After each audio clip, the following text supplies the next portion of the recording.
Okay, so I wanted to show you all how I have been unmounting my stamps because there's been some questions about how I'm unmounting them and then how I'm storing them.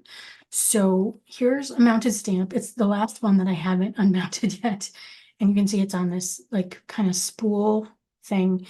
Um, it's a tiny stamp, so this might actually help you a little bit in terms of how to deal with littles, because some of them are nice and large and are much easier to cut out because they're big, but these are much smaller. This particular one is much smaller, so it's a little bit harder but easier to deal with. So the first thing I do, I'm going to grab a poking tool. Generally, my stamps are old enough that I can pull them right off of the backing there, that foam mount. But if you can't, get a pokey tool and just kind of work it off until it goes loose enough and you can pull it. Yes, there's going to be some residue from the foam. No, it doesn't matter.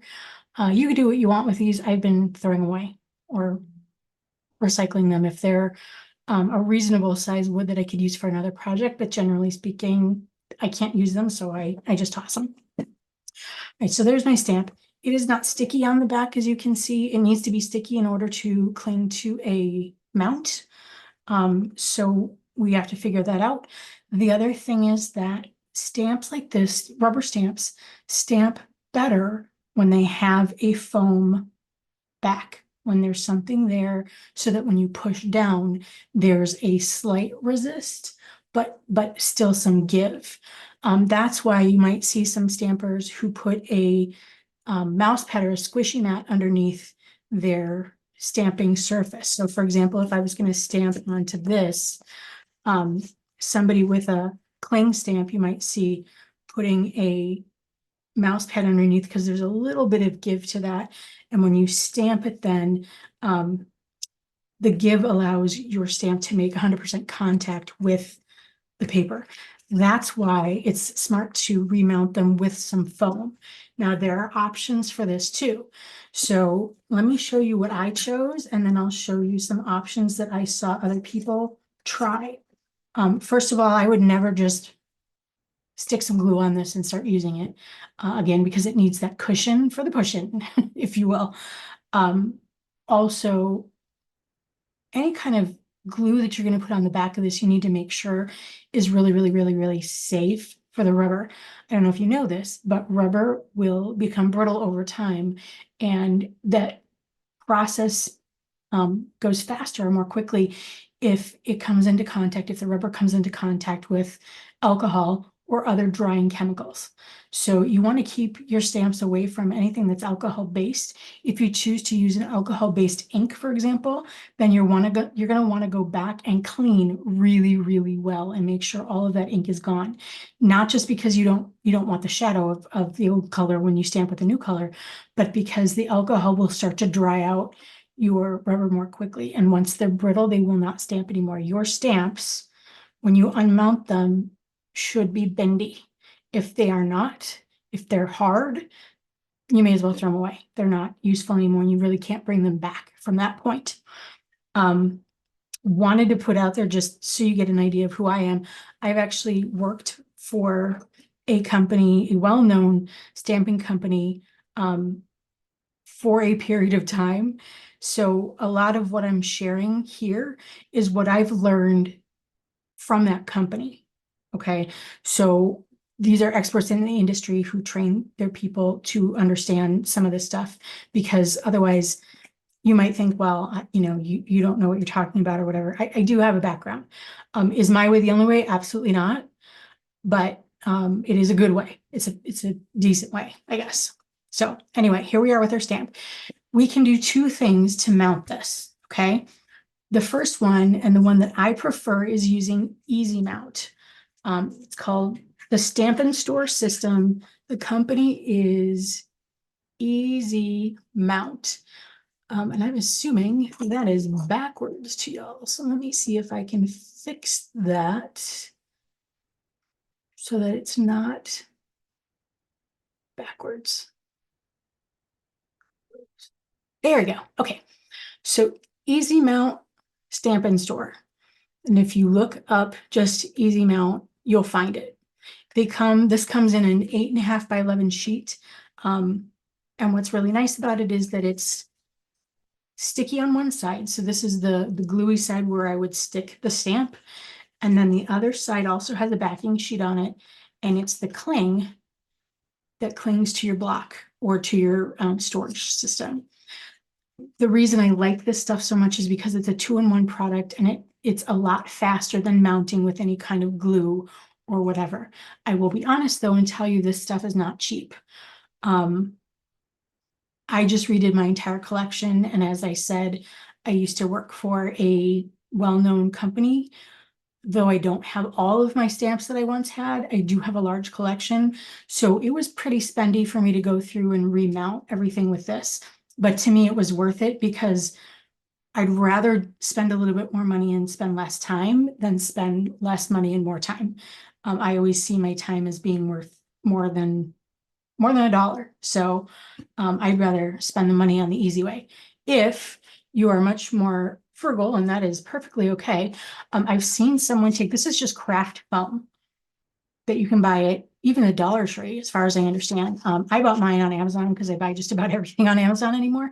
But you can buy this at the Dollar Tree. You can buy it at any hobby store like Michael's or whatever.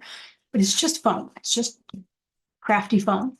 That works perfectly fine with our stamp as well. What you can do is, again, the frugal way, is to use a water-based glue. This is my favorite water-based glue for doing things that need to stick forever. I don't use this with paper. It's like tacky glue. Eileen's tacky glue. It's a very clunky glue. It's thick and it doesn't spread well. This is much better for things like metals, plastics, and glass, and that kind of thing. It does dry clear as well. So this is going to be what you put on the back of your stamp to get it to cling to the foam. Okay, so if I was going to do it this way, I'd squirt some out, I'd smush it around with my finger, and then I'd adhere it on the foam. Okay, then I would cut it out. You can use a regular scissors for that. For this kind of foam, it's not a big deal because it's not sticky except where you put your glue. But for the Stampin' Store Easy Mount, it is sheet of stick, which means if my stamp is here, in fact, I'm going to put it on, well, no, not yet. If my stamp is here, everything around is still sticky. So when I cut it out, it's more than likely going to make my scissors sticky. And I don't like that. So if I use a regular scissors with this, I'm not going to have that issue. It's only going to be sticky where the glue is, and that's not going to touch my scissors. So that's why that works.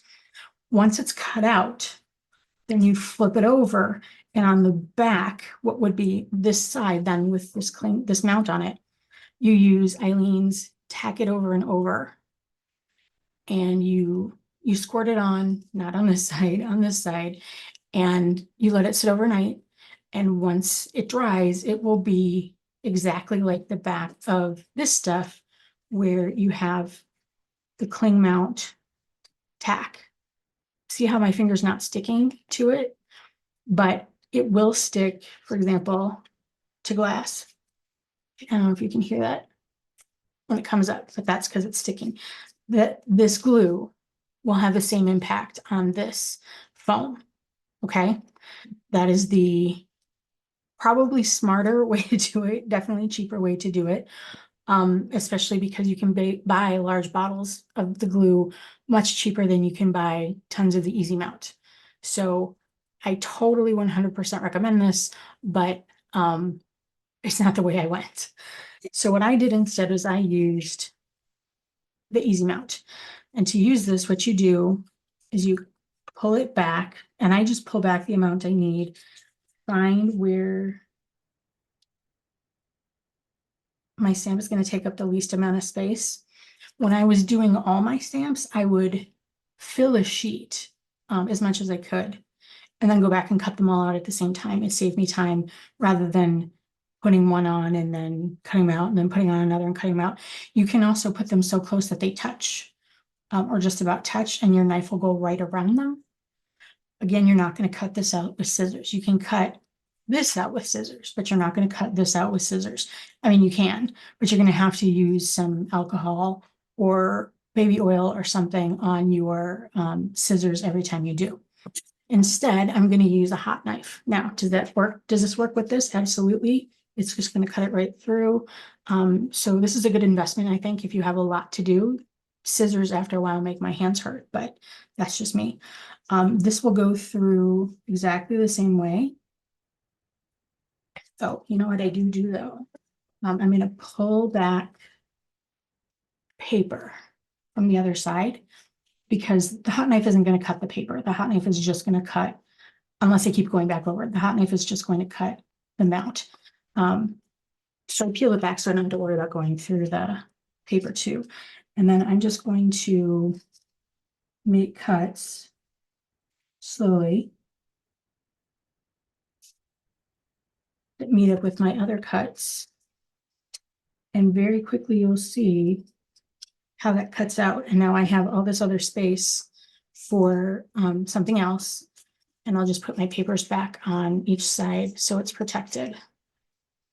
And then for this one, it needs to be cut out a little bit more. I like to hold it up this way, make sure your knife is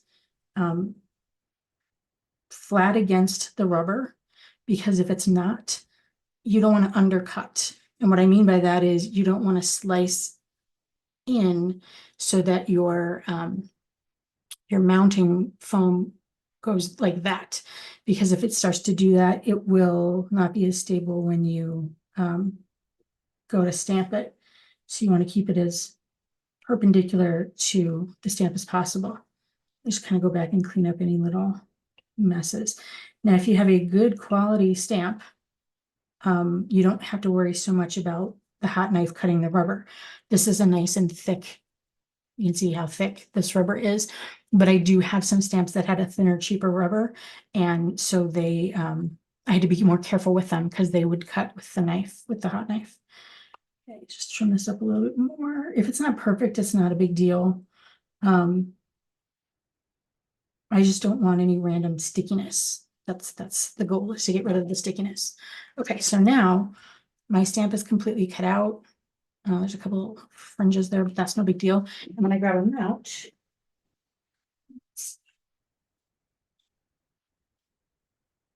you'll see that sticks perfectly, not going anywhere. So that is how I unmounted all of my stamps.